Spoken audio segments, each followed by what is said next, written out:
Welcome to One Chapter, One Thought. I'm Pastor Chris from Lincroft Bible Church in New Jersey, and every weekday I read one chapter of the Bible and offer one brief devotional thought. Today's reading is from the book of Psalms, chapter 9.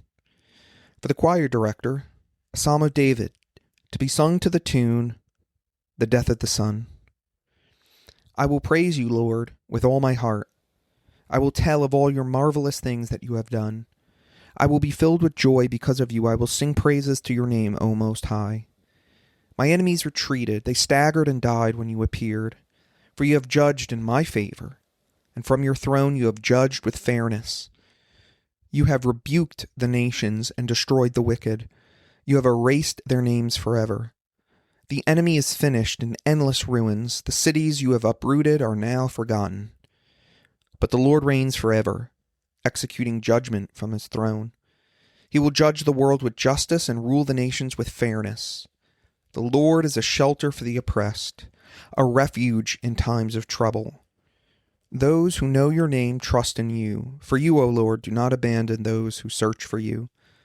Sing praises to the Lord who reigns in Jerusalem. Tell the world about his unforgettable deeds. For he who avenges murder cares for the helpless. He does not ignore the cries of those who suffer. Lord, have mercy on me. See how my enemies torment me. Snatch me back from the jaws of death. Save me so I can praise you publicly at Jerusalem's gates, so I can rejoice that you have rescued me. The nations have fallen into the pit that they have dug for others. Their own feet have been caught in a trap they set. The Lord is known for his justice. The wicked are trapped by their own deeds. Quiet interlude. The wicked will go down to the grave. This is the fate of all the nations who ignore God. But the needy will not be ignored forever. The hopes of the poor will not always be crushed. Arise, O Lord, do not let mere mortals defy you. Judge the nations.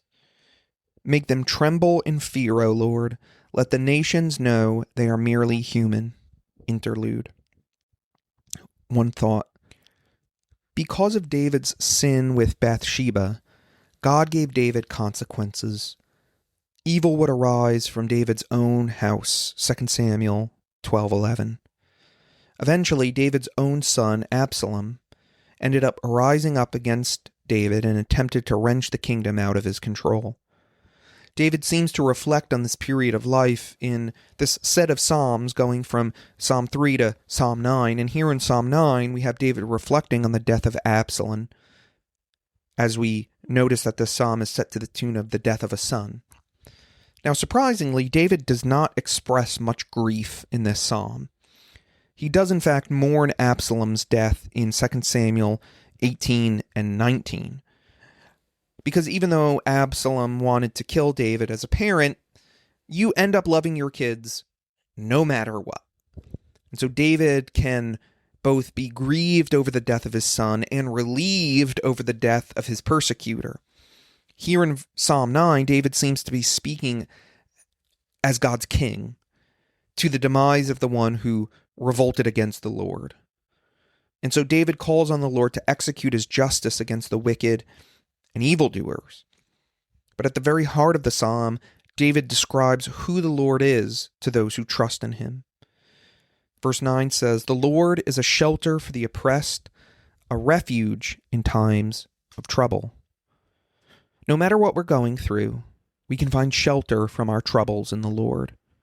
One author reflecting on these verses writes this, quote, "The Lord does not help those who can help him.